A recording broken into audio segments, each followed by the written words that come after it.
Então, a Linda Nosh, ela escreveu um livro que se chama Por que não houve grandes mulheres artistas?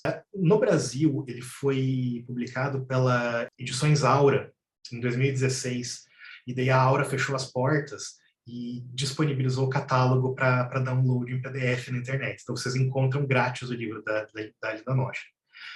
O que ela fala, que eu acho que é chave, na realidade, tá, nunca houve grandes mulheres artistas, até onde sabemos, apesar de haver algumas interessantes e muito boas, que ainda não foram suficientemente investigadas ou apreciadas, como não houve também nenhum grande pianista de jazz lituano ou um grande tenista esquimó, e não importa o quanto queríamos que tivesse existido. O que a Linda Noshilin, falecida Linda Noshilin, colocou aqui é o seguinte: claro que a gente tem um grande problema de falta de reconhecimento para as mulheres artistas do passado. Assim, então a gente olha para as mulheres artistas do passado e é evidente que elas não receberam o mesmo reconhecimento que os homens. Mas esse, diz a Linda Noshilin, não é o maior dos problemas. O maior dos problemas é que o próprio sistema de arte garantiu que não houvessem grandes mulheres artistas. Assim, então, o próprio sistema de arte forçou a barra para isso. Então, por exemplo, se você era uma pintora promissora na Holanda ou na Itália no século XVII, e existiram muitas, tá? Você podia fazer aulas de pintura, mas você não tinha permissão para entrar numa aula de nu. Porque é indecente para uma mulher entrar numa sala com pessoas despidas. Ou seja, as formas mais elevadas de pintura e escultura na história da arte europeia são pintura histórica e pintura mitológica. Então, se você não sabe fazer um corpo nu, você já está excluída do grupo dos artistas que vão ser mais procurados para fazer grandes obras, para fazer obras épicas. Reparem que você já é cortada de princípio. Né? Assim, então, e você tem várias pintoras que vão se sobressair fazendo natureza morta, fazendo paisagem, né? Fazendo pintura animal, cenas com animais, mas não pintura histórica e mitológica, não pintura bíblica. A única grande exceção vai ser a Artemisia Gentileschi, porque o pai dela era pintor e permitia que ela assistisse aulas de nu. Mas você não vai ver isso com outras pintoras. Então, não é nem que elas tenham sido esquecidas tanto assim. O pior, na verdade, é que elas não tiveram a oportunidade de se sobressair. É o que a Linda Noshilin coloca aqui. Isso é algo que é bem crucial. Né? Assim, e daí, é claro, a maioria das mulheres que têm uma capacidade criativa, elas se mantêm restritas às atividades que elas podem executar ao mesmo tempo que elas são esposas e mães. Né? O bordado, a cerâmica, a cestaria. Tá? Então, isso já é algo bem significativo. A bombada número 5, eu volto aqui para mim, é a seguinte: se aquilo que é menos durável, ou mais doméstico, ou, entre aspas, mais feminino, é feito pelas mulheres, e, consequentemente, o que as mulheres geralmente fazem são artes menores, o que acontece quando eu, europeu, vou a um lugar do mundo, como, vamos dizer, o subcontinente indiano, ou Moçambique, ou a Patagônia, ou a Amazônia, e eu me travo contato com povos inteiros que não trabalham com pedra, que não trabalham com tinta, que não trabalham com metais, mas que fazem arte não durável. Né? Então, eu tenho aqui justamente a raiz da colonização. Né? É um povo que não tem arte. Eu vou simplesmente definir como não tendo arte. Porque tudo que eles fazem é cesto, é cerâmica, é de madeira, é não durável. Né? E vocês começaram a notar aqui que existe uma relação muito forte entre diferentes formas de subalternidade. Né? Ser feminino, ser não branco, ser servil ou subalterno são categorias praticamente intercambiáveis. Né? Assim, então, o europeu ele olha para civilizações africanas ou das Américas, como ele olha para as mulheres no continente dele. Né? Assim, com o mesmo olhar de superioridade, o mesmo olhar de paternalismo, né, que veria as mulheres na Europa. Então você vê como no mundo da arte, valorização e desvalorização, elas estão inextricavelmente conectadas com essa relação de poder. E daí a gente entende, uma série de coisas começam a fazer mais sentido para a gente, quando a gente começa a perceber como essas coisas todas se relacionam. Assim, inclusive isso que a Andressa comentou, a não ser as culturas como o Egito, por exemplo, né, mas notem que o Egito é um caso muito particular, porque como o Egito fazia parte das civilizações mediterrâneas, né, até meados do século XX, a maioria dos historiadores da arte ainda percebem o Egito quase como europeu. Né, assim, existe uma ideia de que o Egito não é África, basicamente. Assim, você tem, né, você tem especificamente o Egito e daí o restante da África. E mesmo quando se reconhecem algumas civilizações pelos seus méritos, você tem um cuidado muito grande. Então, por exemplo, os chineses, por milênios, né, assim, eles vão ter todos esses desenvolvimentos tecnológicos e criativos que os europeus vão encontrar alguma forma de rebaixar eles. Né? Então, eles vão dizer que os chineses são traiçoeiros, que eles são cruéis, né? Assim, vão criar toda uma imagem, né? Assim, para dizer que eles são incivilizados e que eles são inteligentes, mas eles, né, não têm humanidade, eles não têm emoções, não têm sentimentos e tal.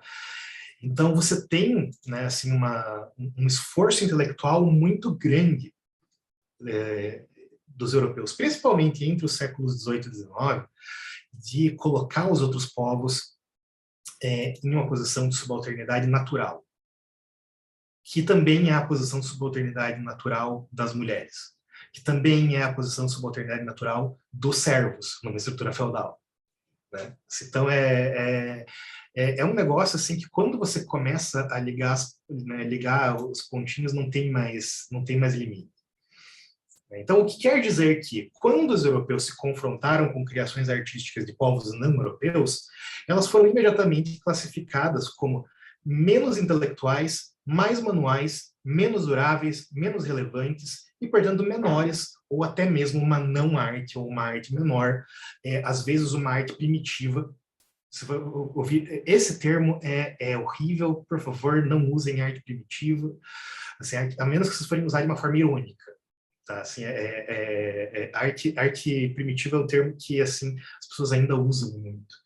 Ou meramente artesanato, né? Desprovido de estética e restrito a funções simples. Então, essa foi a bombada número 5.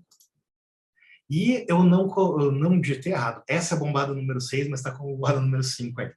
Considerem como a mesma bombada. Então, por exemplo, tá? Por exemplo, né? Muitos antropólogos dos séculos XIX e XX usam o termo fetiche em vez de Deus, ou qualquer outro termo equivalente, para se referir às culturas africanas e divindades. Tá? Isso é algo que é bem interessante. Vocês vão ver que aqui do lado a gente tem um Kissimmee, que é um tipo de escultura própria dos povos congos, que é um tipo de escultura que eles constroem para aprisionar um certo tipo de poder místico. E todos os pregos ou estilhaços que vocês veem enfiados na figura, eles representam relações de ou acordos ou alguma forma de resolver problemas sociais. Então, por exemplo, quando você tem pessoas que têm uma inimizade e elas resolvem essa inimizade, um prego é colocado ali para marcar o fato de que elas, né, se reataram. Ou, às vezes, quando você tem uma pessoa que é acusada do que geralmente é o pior crime em sociedades tribais, que é a feitiçaria, né, você coloca um prego ali para garantir que aquela pessoa não faça mal a ninguém. Assim, então, é um tipo de figura de poder muito própria dos povos congos e é muito importante para eles. os europeus não vão chamar isso daqui de Deus.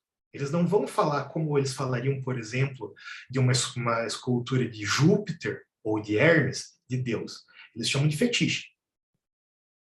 Por quê? Porque a palavra fetiche, ela especificamente é um termo que designa ídolos primitivos. Né? E vejam isso, o termo implicita que aqueles povos primitivos não possuem crenças religiosas sofisticadas, pois não interpretam a escultura como uma representação da divindade, mas a divindade em si. Fetiche é essa ideia. Basicamente a ideia é a seguinte, que a pessoa, né, assim, quando ela vai rezar para uma imagem da Virgem Maria numa igreja católica, ela sabe que aquela imagem da Virgem Maria não é a Virgem Maria de verdade, é só uma representação dela. Que é uma visão muito ingênua que é para se ter da antropologia católica. Assim. Mas, enfim, enquanto que esses povos Congo, eles realmente acham que essa escultura em si tem poderes mágicos. Ora essa. Né? Primeiro lugar, a atribuição de um conde é que ele aprisiona espíritos. Ele não é o espírito em si. E segundo, eu acho que é muito, muito ingênuo achar que a senhora que vai rezar para uma imagem da Virgem Maria não acredita que ela está diante de uma Virgem Maria efetivamente, com poderes de fato. Ou, se fosse esse o caso, não teria acontecido o que aconteceu. Eu lembro disso bem, porque é coisa dos anos 90, quando o excelentíssimo senhor bispo da Universal, Edir Macedo, chutou a imagem de uma santa católica na televisão aberta, em rede nacional, não teria existido esse furor que houve, se as pessoas realmente achassem que a imagem é só uma representação. As pessoas realmente dão... Né, assim, a imagem da Virgem Maria dentro da esfera católica, ela é tão fetichista quanto qualquer outra coisa, se você querer escolher esse termo para se referir. Que nem a Monique falou, santos afogados, né, quando colocam a estátua do Santo Antônio dentro do copo d'água. Né, assim, se for insistir no uso do termo fetichismo, isso é fetichismo ABCD, assim, é muito básico. Bombada 6. Tá, assim, então, que eu dou extensão a esse pensamento. Então, a diferença, vejam que eu estou falando ironicamente, tá? Eu não estou dizendo isso a sério, isso é irônico da minha parte. A diferença entre a Santa Teresa do Bernini, né, o êxtase de Santa Teresa do Bernini, e a cabeça de um rei iorubá, é que a primeira é fruto de uma criação, enquanto que a segunda é fruto de trabalho. Notem que existe uma distinção aqui entre os termos. Criação artística, trabalho artístico. Vocês conseguem perceber? Assim, e vocês podem reparar que, frequentemente, pintura e escultura a gente chama de criação. Né? Assim, geralmente a gente olha para um bordado, a gente chama de trabalho. Quando chama de artístico, chama de trabalho. Então, isso é um processo colonialista de interpretação, que é como diz o Abiodun. O Abiodun é um teórico, historiador da arte nigeriano, que eu uso bastante, que vocês estão vendo ele na imagem. Né? Então, ele fala sobre como você justamente você estudar a história da arte sob uma lógica universalista, ou seja, eu vou aplicar os mesmos critérios absolutamente para todo mundo, é uma forma colonizada de interpretar a arte, porque cada povo tem as suas categorias estéticas, e a gente tem que sempre estar atento para isso. Foi a partir desse processo de colonização que a teoria de arte conseguiu, com sucesso, divorciar a criação artística do trabalho artístico, como se o trabalho fosse isento de pensamento, como se a pessoa que faz o trabalho não pensasse. Então, é através dessa colonização estética que esse pensamento se perpetua até os dias de hoje. Bombada 7. Tá? Então, essa divisão entre criação e trabalho, ela segue acontecendo até os dias atuais. E é impressionante quão mirabolantes são as justificativas que você vai encontrar para essa separação entre criação e trabalho. Mas, no final das contas, né, assim, o Walter Mignolo, que é um teórico argentino, atualmente leciona no Canadá, mas é argentino, ele fala colonização da estesia pela estética. Assim, então, a gente criou essa ideia de estética, que é uma ideia extremamente europeia, e a gente usa ela como arma para se impor sobre a estesia, sobre o sentido, né? Sobre, bem simplesmente, a capacidade que o corpo tem de captar e lidar com respostas sensoriais. O que nos leva ao Chablão, né? Então, a meu ver, e aqui eu quero que fique claro que esse quadro aqui é estritamente opiniático, tá? Eu não estou aqui usando autores. Isso daqui sou eu, né? A meu ver, qualquer percepção que restringe a definição de arte nesses termos que eu acabei de mostrar para vocês é, portanto, colonialista, racista, sexista, xenofóbica e, no geral, simplesmente cretina, snob e desagradável. Tá? Mas isso é a minha opinião. Eu quero deixar bem claro que isso é a minha opinião. Isso não é algo que eu estou falando. Assim, eu não estou falando isso em nome do Abiodun, do Mignolo, da Noche, ninguém. Isso é meu. Tá? Então, né, tirada para fora, e sou eu. Né? Eu quero que vocês entendam que eu não estou aqui, né, corroborando ninguém, eu também não estou culpando ninguém, estou simplesmente me colocando nesse problema. Né? Assim, então, a título de refresco e barrinha de cereal aqui, eu compactuo com a visão do Peter Weller. Peter Weller, alguns de vocês provavelmente conhecem como o ator que interpretou Robocop no cinema, mas ele também é historiador da arte. Ele é formado em História da Arte, é especialista em Renascimento italiano. E assim, o que o Peter Weller diz é que arte não são as coisas e não são as pessoas que fazem as coisas. Arte é o tecido conjuntivo que existe entre as coisas e as pessoas. Isso eu acho maravilhoso quando ele fala isso. Assim, ele diz assim que quando você assiste um filme, esse filme ele está plagiando uma fotonovela, que está plagiando uma pintura do século XVIII, que está plagiando um mosaico romano, que está plagiando uma pintura egípcia, que está plagiando uma pintura de parede de caverna. Tá? Assim, e tudo isso é o que forma um grande tecido conjuntivo que a gente chama de arte, e é daí que, para usar as palavras do próprio Peter Weller, eleva o espírito e nos traz desfrute estético, fruição estética. Eu acho que é uma definição maravilhosa para a gente pensar a respeito de arte. Agora que eu já passei para vocês a barrinha de cereal com refresco e tal, a conchinha. Né? Então, eu trouxe para a conchinha um dos meus filósofos de arte favoritos, que é o Noel Carroll. Assim, então, o Noel Carroll, ele escreveu um livro que ainda não foi traduzido para o português, que é Art in Three Dimensions, seria Arte em Três Dimensões em português, no qual ele faz uma afirmação, assim, que ela é tão... Isso é uma coisa bem Noel Carroll de se fazer. Ele fala coisas tão simples que você fica confuso.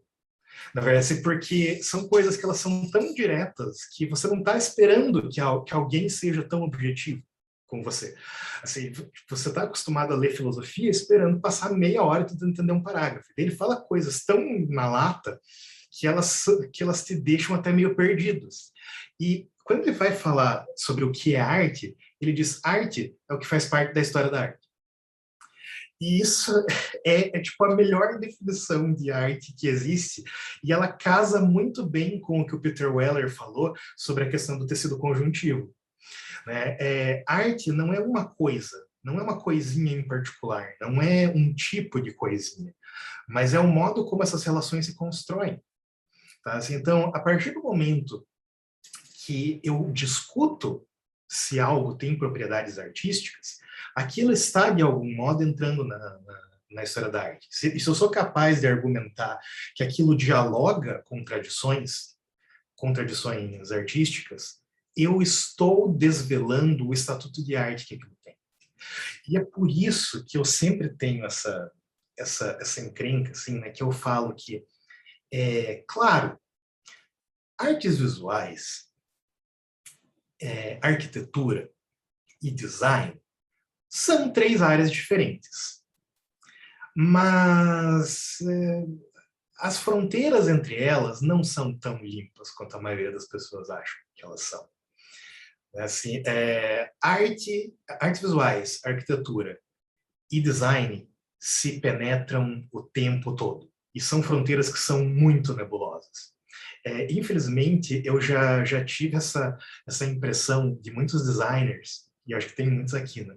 Mas tem muitos designers que parece que eles têm um complexo de inferioridade, assim, porque eles vêm de um panorama assim, que ficam martelando neles que o que eles fazem não pode ser artístico, na arte, não tem estética, que é funcional, blá, blá, blá. Né? E daí, quando eles chegam em mim, os coitados já estão tão macetados com esse discurso, assim, que eles não aceitam que existe um diálogo entre as duas áreas. É algo que me corta o coração de ver como acontece, como vão incutindo nas pessoas esse complexo de inferioridade. E é algo que não é só próprio dos designers, é próprio de pessoas que trabalham com atividades que são amplamente, né, assim, que dialogam amplamente, como criação de videogames, ou pessoal que trabalha com tatuagem, né? Assim, é um pessoal que é muito excluído, e foi excluído tantas vezes que com frequência até eles se excluem, né? Assim, porque já estão habituados a esse discurso. Mas como eu disse, né, assim, e aqui eu trago esses dois, o Carroll e o Weller, né? É o seguinte, a arte ela não é isso ou aquilo. A arte ela não é caixinha, aquilo que se encaixa na caixinha X ou Y. Ela é o diálogo que existe entre essas coisas. Ela é as relações que se desenvolvem entre essas coisas. Assim, o fato de que, por exemplo, a gente pensa na tatuagem como sendo uma forma de não arte é uma coisa nossa. Porque se você vai em qualquer lugar do mundo com uma cultura não europeia, não judaico-cristã, que tem uma prática de arte corporal, para eles não tem diferença entre desenhar aquele padrão na pele e na parede, ou num pote de cerâmica. Mas, de algum modo, para nós tem. Né? E isso é algo que a gente precisa trabalhar. Como disse o Abiodun, a gente precisa descolonizar. O Abiodun e o Mignolo, né? A gente precisa descolonizar o nosso olhar. E como diz a Linda Moschli, a gente tem que estar atento para todas as formas de opressão que nós não vemos que existem no sistema de arte. Né? Assim, existe uma ideia, eu não vou lembrar assim, qual que é o filósofo especificamente que ela puxa para falar disso, mas a gente tem uma tendência a aceitar as coisas que são como naturais. A gente olha para as coisas do modo como elas estão e aceita elas como sendo a ordem natural das coisas. E na verdade não é. Né? Assim, nada é natural. Tudo tem uma razão de ser e tem uma narrativa e tem uma história. É interessante estar atento para essa questão. Então, não existe, mas existe. Então, sensibilidade não é uma invenção europeia. Isso é importante dizer assim. Arte não pode ser só o que o europeu diz que é arte, porque sensibilidade é uma coisa humana. Sentir é humano, criar é humano, para além de qualquer esforço técnico restritivo. Tá? E essa daqui que eu acho que é a coisa que eu falei. Assim. Então, a arte é feita para gerar prazer e viver sem prazer não vale a pena. Eu falei disso daqui lá no começo. Então, essa aqui é a visão do Richard Sennett, que é para aprender com as coisas, nós precisamos saber apreciar as qualidades de uma vestimenta ou a maneira certa de escaldar um peixe. Está escrito errado ali. Uma boa roupa e um alimento bem preparado nos permitem imaginar categorias mais amplas de bom.